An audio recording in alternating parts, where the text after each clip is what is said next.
Vale, pues hay un punto en el que puedes decidir esperar a tener todo perfecto, todos los materiales perfectos, la mejor cámara, el mejor micrófono, o puedes hacer con lo que tienes y donde estás. Así que este vídeo no tendrá un audio perfecto ni una imagen perfecta, pero ahí vamos. Voy a hablar de Jill Lipovetsky y su libro Gustar y emocionar. Lipovetsky es uno de mis sociólogos favoritos, probablemente ya lo sabéis, y de nuevo van a salir algunos de mis top 10 en este vídeo, pero creo que Gustar y emocionar es un texto muy relevante en nuestros tiempos y un imprescindible para entender en qué momento estamos viviendo, para hacernos un poco más con nuestro lugar en la sociedad ahora mismo y qué nos está ocurriendo.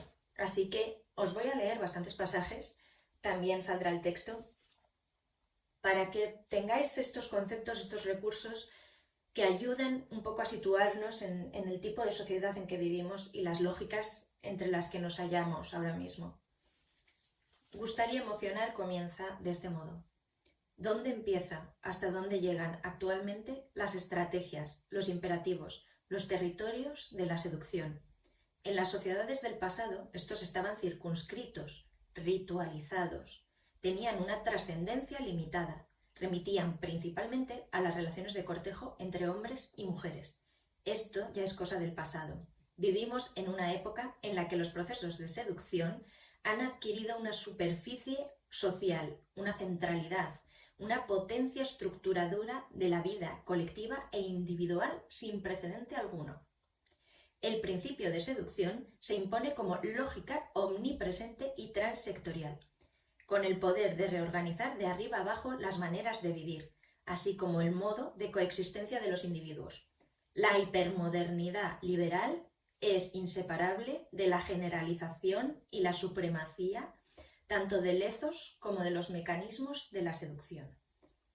Es decir, esta es la tesis principal del libro en la que Lipovetsky nos dice: si bien la seducción tradicionalmente ha estado acotada a unos contextos, un tipo de situaciones, y su lógica no traspasaba esos contextos y esas situaciones, ahora mismo vivimos en una situación en que esa lógica de seducción ha traspasado a todos los terrenos, ha teñido todos los terrenos de la vida. Es una lógica omnipresente. Si no es la seducción en sí misma lo que se ve claramente ocupando los terrenos, es su lógica. Había dicho en este párrafo que la seducción antiguamente estaba ritualizada. Esto va a ser bastante importante. Dice, en el pasado, las técnicas de acercamiento de un ser a otro obedecían a estrictas reglas consuetudinarias, es decir, de costumbre. ¡Wow! Un pájaro venía hacia la ventana y parecía que se venía hacia mí. A unas reglas de costumbre, de hábito social que estaban bien marcadas, bien delimitadas. Ahora, dice, los modos de acercamiento de unos a otros se han destradicionalizado, desritualizado y están desregulados. Se han convertido en algo totalmente individualizado, que no viene marcado por el tipo de sociedad en la que vivo, por la familia en la que soy, por el grupo al que pertenezco. Cada persona, digamos, espontáneamente, que ya vamos a ver que no es así, decide cómo seducir al otro sobre la marcha. Pero antiguamente los códigos y las normas de seducción estaban marcadas por la sociedad y había que obedecerlas. No se podía saltar uno esa norma de seducción. Y a mí en este momento me encanta citar a mi querida Jane Austen, porque esto se ve muy claro en todas las novelas de Jane Austen. Las novelas de Jane Austen hablan mucho de las normas de seducción y qué ocurre cuando esas normas del cortejo se rompen. Especialmente esto se ve muy claro en Sentido y Sensibilidad y en el personaje de Wilby. Wilby, el pretendiente de Marianne, el pretendiente malo de Marianne, ¿por qué ese personaje es como criminalizado en Jane Austen? Porque se salta las normas del cortejo. En la sociedad de Jane Austen, cuando uno hacía ciertos acercamientos, un hombre hacía ciertos acercamientos a una mujer, se presuponía que tenía intención de casarse. Y nadie que no tuviera intención de casarse haría esos acercamientos, porque estaría rompiendo la norma de seducción que nos protege a todos. Wilby efectivamente parece que se enamora realmente de Marianne y que obedece a sus impulsos y la corteja porque siente ese afecto, pero luego en realidad no puede casarse con ella porque no tiene dinero para casarse con ella. Y finalmente huye y se casa con otra persona. Entonces, lo que realmente condena a Wilby no es la falsedad de sus sentimientos, sino la ruptura de las normas de seducción. El haber dado unas esperanzas a toda una sociedad, no solo a Marianne, sino a toda la familia, a todo el pueblo, cuando él sabía que no iba a poder cumplir con la promesa que sus actos estaban dando a entender que estaba haciendo. Vale.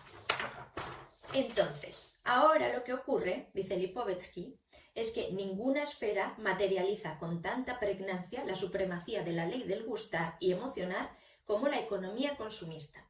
El capitalismo consumista no es más que un capitalismo de seducción, un capitalismo hechicero que es también un capitalismo emocional. Esto lo vamos a ver a continuación con más detalle, es bastante interesante. Dice, en un mundo que rinde culto al mercado, al dinero, a la eficacia, ya solo conocemos la inmediatez del deseo, lo desechable, la precipitación en todo.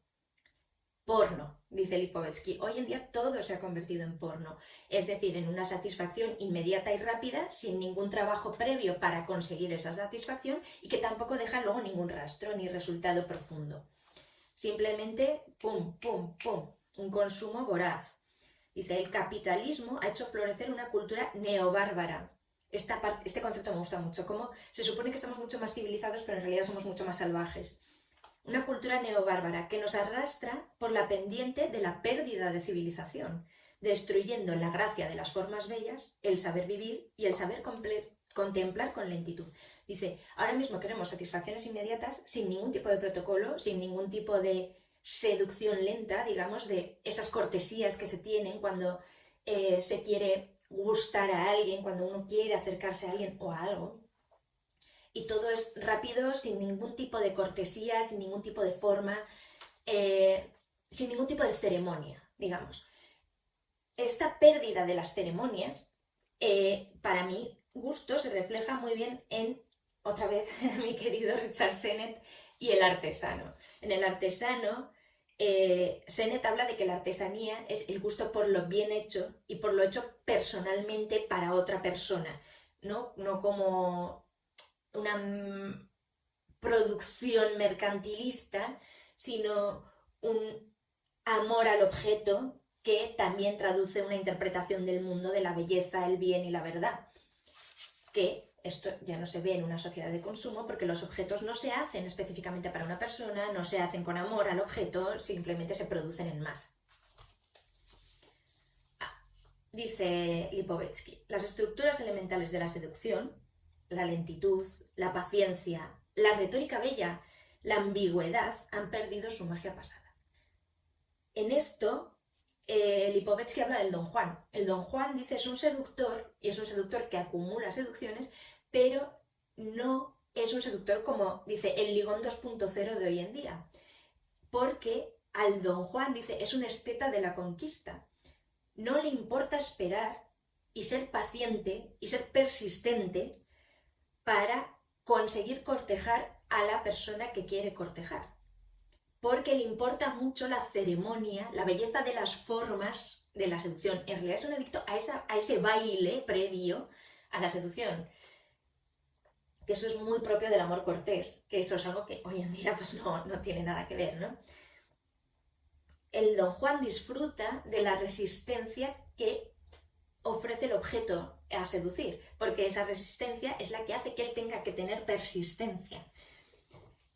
Hoy en día, la paciencia a la hora de seducir es inexistente, porque lo queremos todo inmediatamente, dice Lipovetsky, como un consumidor. Lo queremos a golpe de clic, sin ningún esfuerzo, sin paciencia en absoluto. Ahora bien, también dice Lipovetsky, no hay que criminalizar la seducción. Dice, la seducción durante muchos momentos de la historia se ha criminalizado como algo que hacían las hechiceras y las brujas, ¿no? Algo que volvía loca a la gente, que la sacaba de su razón, que la sacaba de su verdadero ser, que la convertía en un demonio, porque la llevaba a engaño, era la estrategia del engaño y además la malicia. Dice, no, no, no, la seducción no es eso, la seducción es el despertar del deseo. Para que un objeto se sienta atraído por otro o un sujeto se sienta atraído por otro, siempre tiene que haber una seducción, que es la muestra de una belleza que hace, una belleza puede ser de todo tipo, puede ser estética, puede ser moral, que hace que el otro tenga ganas de venir hacia mí. Entonces, no necesariamente produce engaño, puede despertar un deseo que es real. No hay que criminalizar la seducción, pero hoy en día vivimos un tipo de seducción que tiene bastante que ver con la manipulación, dice Lipovetsky. Dice, no se trata de poner en la picota el principio del gustar, sino de vencer las seducciones pobres. Dice, esto me encanta. Mediante otras seducciones más bellas, más ricas, menos estructuradas por la oferta mercantil. Es decir, hoy en día tenemos muchísimos agentes de seducción a nuestro alrededor. El mercado es una multiplicación de agentes de seducción que quieren seducirnos, pero quieren seducirnos con cosas, digamos, cutres. Cosas rápidas, cosas que nos van a dar una satisfacción muy superficial, muy rápida y que, dice Lipovetsky, son muy adictógenas, porque nos dan un subidón de placer, pero que se difunde rapidísimamente y no deja ningún rastro, se evapora. Entonces volvemos a buscar otro elemento y otro elemento y otro elemento. Y en cambio, hay otros tipos de belleza mucho más interesantes porque son más profundas y nos alimentan mucho más, ¿no? Lo interesante no sería eliminar totalmente la seducción, sino el reestructurarnos de tal manera que lo que nos seduzca sea lo verdaderamente bello, bueno y verdadero, ¿no?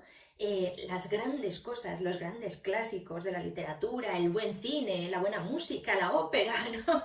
Pero bueno, entiendo que el mercado de masas no va de esto, pero es muy interesante tener esto en cuenta, ¿no? Para saber qué queremos consumir, me parece a mí. O sea, creo que esto ayuda mucho a entender que vamos a estar rodeados siempre de unas ofertas de consumo, de cosas muy cutres, de cosas que no son verdaderas, especialmente en moda, esto se ve mucho, y que podríamos elegir cosas buenas, que podríamos elegir cosas que tengan sentido, cosas que tengan profundidad. Esto a mí me recuerda mucho al texto de Marta Riezu de Agua y Jabón, también a la moda justa, pero especialmente a Agua y Jabón, que habla sobre la elegancia y la belleza, y a qué está asociada realmente la belleza y la elegancia, y no necesariamente son formas estrambóticas ni espectaculares, así como fuegos artificiales, que en el fondo son maniobras de distracción, ¿no? Dice, aquí Lipovetsky, vuelvo, dice, ante la hipertrofia mercantil no tenemos que promover un ethos ascético, sino hacer deseables actividades más elevadas, más creativas. De nuevo, esto a mí me habla mucho de cómo consumimos en moda, que es un tema que realmente me interesa. Y es, podemos elegir qué vestir, podemos elegir qué comprar dentro de unas posibilidades económicas, evidentemente. Pero la mayor parte de la oferta que vamos a tener a nuestro alrededor, y la más barata, obviamente, va a ser de este cutrerío, digamos, estos productos que no son realmente buenos productos, estas prendas que realmente no tienen significación, de esto hablaré más tarde, y que no van a decir nada de nosotros y que no nos van a elevar en realidad, ¿no? Y que no van a demandar ninguna creatividad de nuestra parte. En cambio, comprar bien, especialmente si tienes pocos recursos, va a demandar mucha creatividad de tu parte y va a ser una elaboración de tu propia identidad y personalidad. Sobre el ethos ascético, dice, hablaré más en el siguiente vídeo, porque tengo pensado cuál va a ser el siguiente, ya sé cuál es el siguiente vídeo, y voy a hablar sobre el miedo a la libertad de Erich Fromm. Y ahí Erich Fromm habla bastante de cómo el rigor ascético en la vida está relacionado con otras cosas mucho más peligrosas. Entonces esto lo dejamos para el siguiente vídeo. Pero vamos, que la estética hay que tener bastante cuidadito con ella. No se trata de no buscar la belleza, se trata de buscar bien la belleza. Y digo, Y respecto a cómo se busca la belleza y qué tipos de bellezas hay, y ese ethos elevado de lo estético frente a una belleza, digamos, falsa y rápida, Lipovetsky opone a la sociedad oriental con la sociedad occidental, que aquí sería también muy interesante leer el elogio de la sombra de, creo que está Taniguchi, pero si lo cito mal, bueno, os lo pondré en la cajita.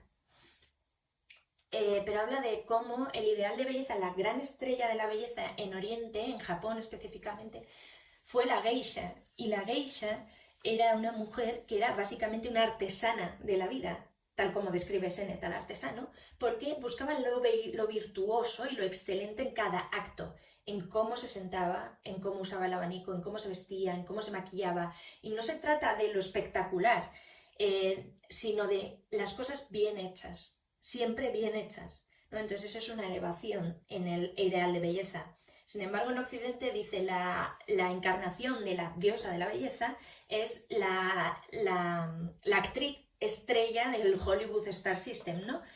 Que en realidad dice, pues es una belleza construida por un sistema, pues, de productoras de cine, que es una belleza muy artificializada. Dice, o sea, mucho maquillaje, mucho tinte, operaciones, y que no habla en absoluto de los talentos o virtudes de la persona, sino simplemente construye esa imagen muy artificializada. Sobrenaturalizada, dice Baudelaire. Pero, claro, imposible de lograr. Hemos tenido un modelo que es absolutamente imposible de lograr en Occidente. Bueno, dice, ahora bien, si volvemos al tema de cómo la seducción ha tenido siempre unos protocolos y unas ritualizaciones y unas normas, y estaba restringida a ciertos ambientes, el tema de la pérdida de las normas, de la estructura del cortejo, dice, es muy relevante y tiene mucho que ver con la pérdida de esa belleza elevada, porque dice, de ahora en adelante en las sociedades actuales no hay nada peor que los modales convenidos y necesarios. Las reglas que despersonalizan, injurian a la individualidad singular. En la sociedad actual, las sociedades modernas y posmodernas, en el sentido de una modernidad intensificada, son sociedades donde el valor más importante es el individuo o la individualidad, y podríamos hablar del individualismo, que es la exageración de la individualidad o la individualidad malentendida, pero eso sería otro vídeo totalmente distinto y que ese es un temón, que es mi tema de tesis, por cierto. pero bueno, el tema es que, claro, si el individuo y la individualidad es el gran valor de nuestras sociedades, la tradición y las normas tradicionales nos parecen una afrenta, la peor afrenta, porque no nos están dejando expresar nuestra individualidad y queremos expresar nuestra individualidad en todos. Entonces no queremos seguir normas, no queremos que nos digan esto se hace así, esto se hace así, fuera la técnica. Y entonces, ¿qué pasa? Que cuando eliminamos las tradiciones, las técnicas, las normas de cortesía, digamos las formas estandarizadas de cómo se hacen las cosas, las formas ritualizadas, estamos eliminando también mucha parte de belleza del mundo, porque la belleza requiere de la ceremonia. Lo informe en general no es muy bello, ni tiene profundidad. En esto es muy interesante el libro de Byung-Chul Han, La desaparición de los rituales, que es magnífico, muy cortito, magnífico. Y yo en este momento me acordaba de mi amiga Elisa, que es una gran escritora y gran comentadora social, por cierto, especialmente en el campo de la moda, que tuve una conversación con ella en París hace un tiempo y hablábamos de lo peligrosa que era la comodidad, ¿no? De cómo hoy en día la gente a lo mejor no quiere vestir elegante, no quiere ponerse tacones, no quiere ponerse una chaqueta, quiere ir en chándal y en zapatillas, y dices, y es muy lícito, pero a lo mejor el ponerse chándal y zapatillas está muy bien para ir al gimnasio, pero el valorar la comodidad por la comodidad es algo que puede ser bastante peligroso, porque el acomodarse en la vida lleva a cosas bastante peligrosas, especialmente luego en lo político o en lo social, ¿no? O sea que la desaparición del ritual no es poca cosa, es algo como muy grave y tiene mucho peso. Entonces, hoy en día, dice Lipovetsky, vivimos en una lógica sin rituales y volvíamos a... En la seducción el ritual era la paciencia, la persistencia, el tomarse el tiempo, el demorarse en seguir unos bailes, ¿no? Unos movimientos que eran concretos, que eran demandados socialmente, pero para construir algo. Hoy en día, dice, vivimos en una lógica de urgencia consumista, que ya no quiere demorarse en nada. Dice, la seducción hoy en día es una actividad lúdica que se pone en marcha muchas veces no con el fin de lograr el encuentro real, sino solo para distraerte. Dice, se compra el poder de seducción de uno, utilizamos nuestro poder de seducción para tranquilizar nuestro ego, para tranquilizarnos narcisísticamente, dice, para ver que podemos seducir, nada más que eso. Y no pretendemos realmente el verdadero encuentro. Entonces, en ese sentido, dice el hiperconsumidor moderno, dice, es un hiperconsumidor sin estilo, impaciente, que prueba con otra cosa si la cosa que está buscando no funciona enseguida, porque ¿para qué va a perder el tiempo? Bueno, entonces es una lógica de seducción totalmente despiadada, ¿no? Porque no toma ningún tiempo para conseguir algo que teóricamente es valioso, pero ¿cómo sabemos que es valioso si no le has dedicado tiempo? Y si no se rinde inmediatamente, pues vas a la siguiente cosa. Entonces, es una ética en la que los objetos son intercambiables, cosa que es lo que pasa en el mercado de consumo. Los objetos son intercambiables y entonces, por lo tanto, insignificantes, porque no... se equiparan los valores, entonces no se distingue un objeto del otro cuando se equiparan los valores, es como si todo fuera lo mismo. En este sentido, aquí Lipovetsky, no yo, Lipovetsky, cita a Eva y Luz, y yo creo que especialmente está mirando al consumo de la utopía romántica. Tengo un vídeo sobre Eva y Luz que sigue siendo el más visto de todos los que he puesto, así que os lo enlazaré también. Y dice, este mercado, este momento actual en el que la seducción se hace de este modo hiperconsumista, especialmente por internet, dice, es un contexto que da lugar a mucha insatisfacción, desilusión y decepción repetidas una y otra vez, porque claro, si se abandonan tan rápido las cosas y si yo empiezo a hablar con alguien y enseguida me abandona porque no estoy dándole exactamente lo que quiere, pues la decepción se repite una y otra vez y el hartazgo y el desengaño pues son tremendos. Dice, Lipovetsky dice, hemos entrado en una época de la seducción sublimada, porque está por todas partes, pero despoetizada y posromántica, porque no está asociada para nada al deseo romántico. Dice, seducimos pero sin intención de encuentro. Entonces es un tipo de seducción que es totalmente hedonista y basada en la individualidad total, o sea, no se busca el contacto. Dice, es una cultura vulgar en el sentido de que no tiene ningún ritual. Se elimina totalmente la cortesía. Ahora bien, esto a mí me interesa también mucho cómo se refleja en la moda. Dice, la moda, dice Lipovetsky, ha existido pues, desde la etapa medieval, ¿no? Cuando surgen las leyes suntuarias, de esto también os hablaré más adelante.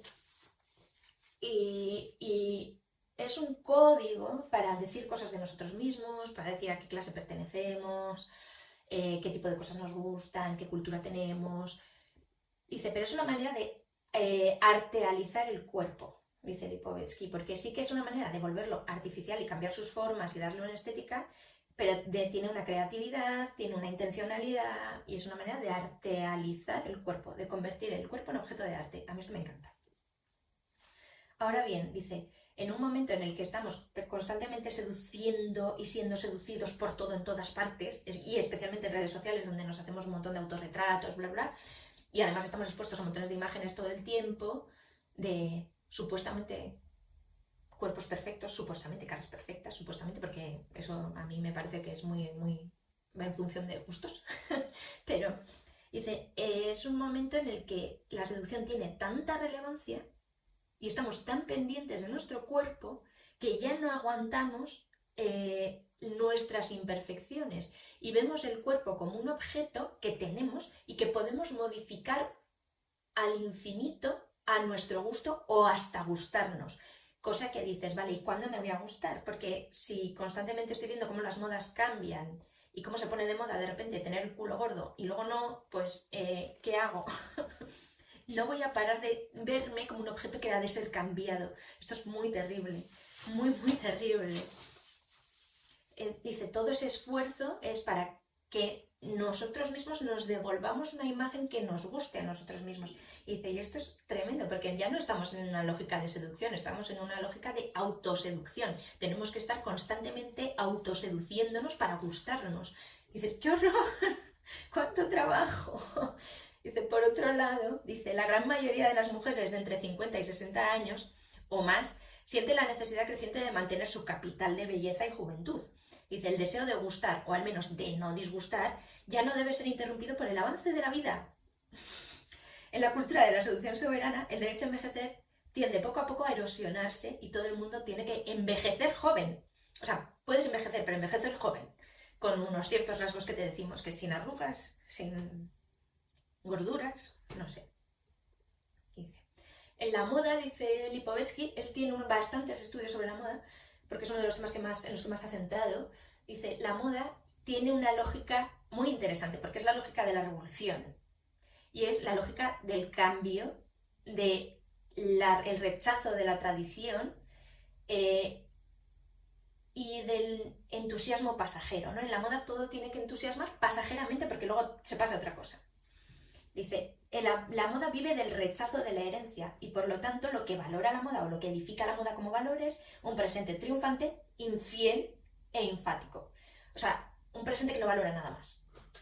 En esto yo a Lipovetsky le haría un comentario, que estoy muy segura de que Lipovetsky lo sabe, pero que la moda es cíclica.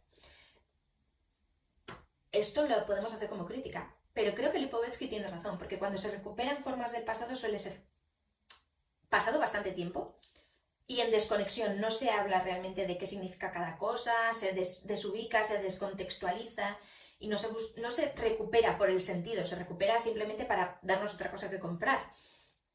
Porque todo el mundo sabe que en una temporada si se llevan los pantalones anchos, muy anchos, la siguiente se van a llevar pitillos, porque así vas a tener que comprar un montón de productos. En fin, los cambios bruscos, dice Lipovetsky, se imponen de manera más o menos obligatoria, porque ya os digo, va a cambiar todo en todas partes y de repente lo que llevas va a ser como súper anticuado en 2 días.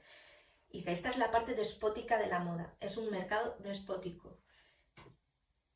Ahora bien, el asunto es que la moda, dice, además nos sirve para personificar valores, ¿no? Teóricamente nos puede servir para cambiar de personalidad, el vestirnos de una manera o de otra, intentar encarnar distintos arquetipos a través de la moda con la que elegimos vestir.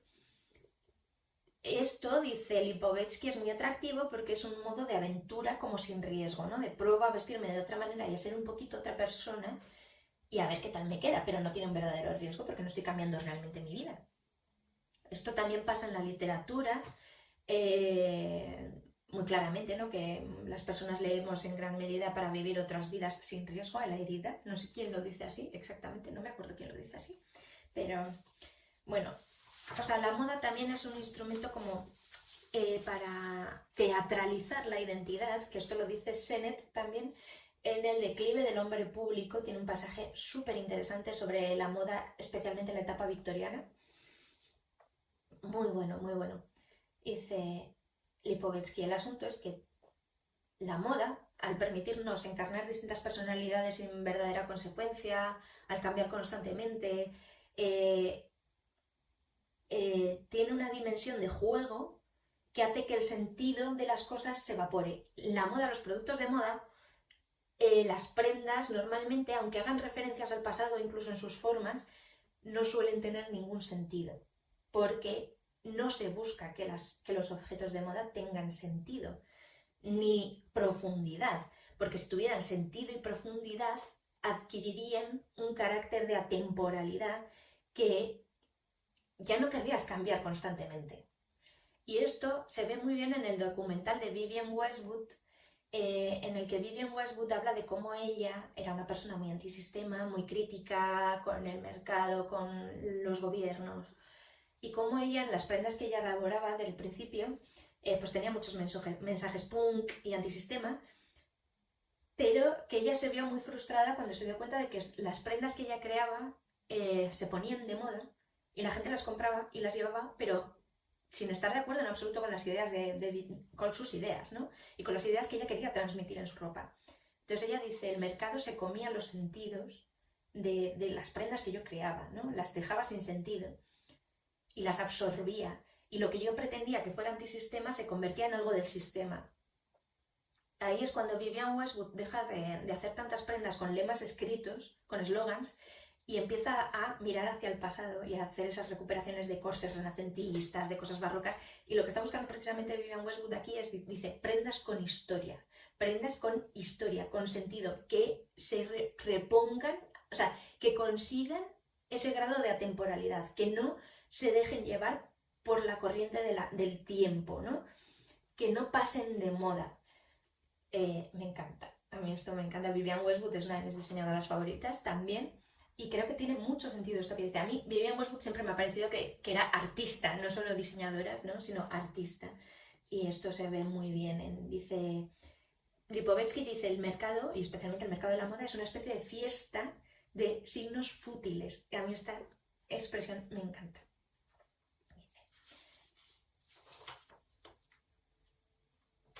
El tema, dice, es eso, que la seducción está por todas partes, dice, pero hay algo muy curioso en cómo funciona la seducción capitalista, y dice, y es que cuanto más racional se vuelve el mercado, porque el mercado es muy estratégico y muy racional para conseguir de nosotros que compremos, tiene muy estudiado cómo llegar a nosotros para que compremos, pero no se dirige a la parte racional de nosotros, no se dirige al homo economicus, o sea, un homo economicus sería alguien con pensamiento estratégico, que estudiaría bien qué capital tiene, cómo invertirlo, serían todo rational choice, ¿no?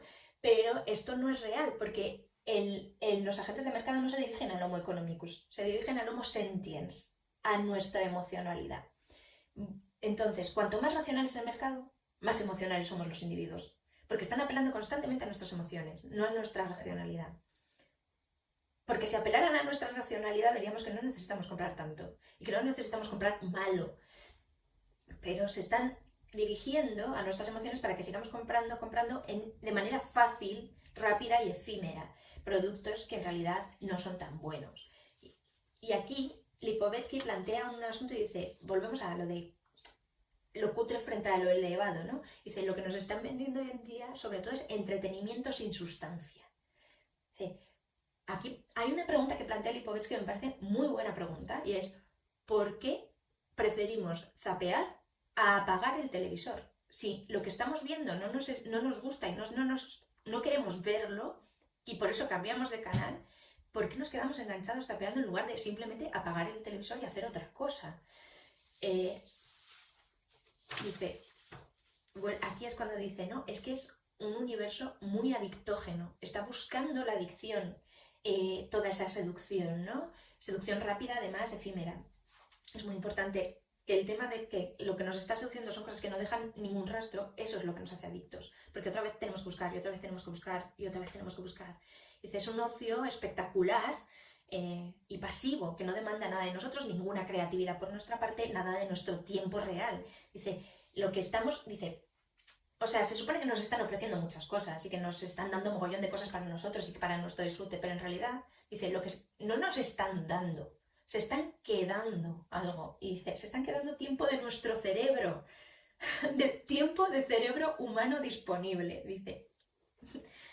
Maravilloso. Y realmente es cierto, ¿no? O sea, como lo que estamos hablando constantemente últimamente es la economía de la atención, como lo que están queriendo comprar constantemente ellos a nosotros es nuestra atención. y dices, uy, yo tendría que ser más cuidadoso con a qué cosas doy mi atención y mi tiempo y mi esfuerzo, ¿no?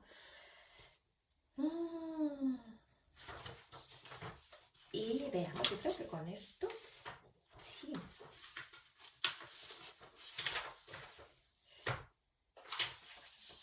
Dice Lipovetsky, vivimos en una sociedad de adicción masiva a un entretenimiento sin sustancia. Es como para pensar, ¿no? Realmente creo que sí, que estamos constantemente apelados y hay un intento de seducción constante por canales, plataformas, tiendas, anuncios, redes sociales, para que invirtamos tiempo de cerebro humano disponible en cosas sin sentido. Así que nada, espero que este contenido no sea de ese tipo.